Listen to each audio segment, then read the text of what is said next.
رجارایش چرا از غزال نایت جدا شده است؟ افشای حقایق تازه غزال نایت در ترکیه. غزال نایت آیا به واقعیت همسر رجارایش بوده است؟ اکنون رجارایش در کجاست و دلیل دوری وی از هنر موسیقی چی بوده است؟ من در این ویدیو پیرامون همین موضوعات خواهم پرداخت، پس در ادامه با من باشید.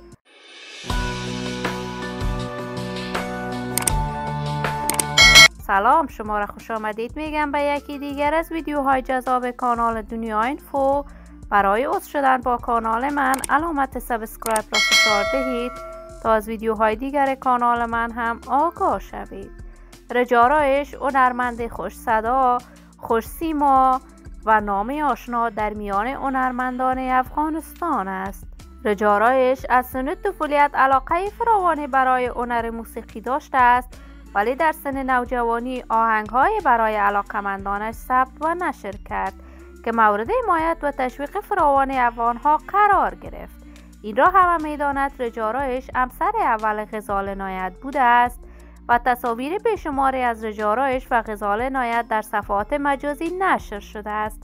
حتی آهنگ دوگانه رجارایش با غزال نایت چندین بار از طریق رادیوهای افغانستان نشر شد. غزال نایت بعد از رفتنش به کشور کانادا از رجارایش جدا شده است، اما غزال نایت در هیچ برنامه تلویزیونیش نامی از رجارایش نبرده است. جدیداً رجارایش از کشور پاکستان به کشور استرالیا رفته است و در آنجا دوباره به کارهای هنری خود ادامه داده است و در برنامه جدید تلویزیونیش نامی از غزال نایت برده است و وی را همسر بی‌وفا خطاب کرده است. بگومگوهای فراوانی وجود دارد که رجارایش از غزال نایت یک پسر دارد، ولی تا کنون حقیقت این ماجرا به گونه واضح بیان نشده است.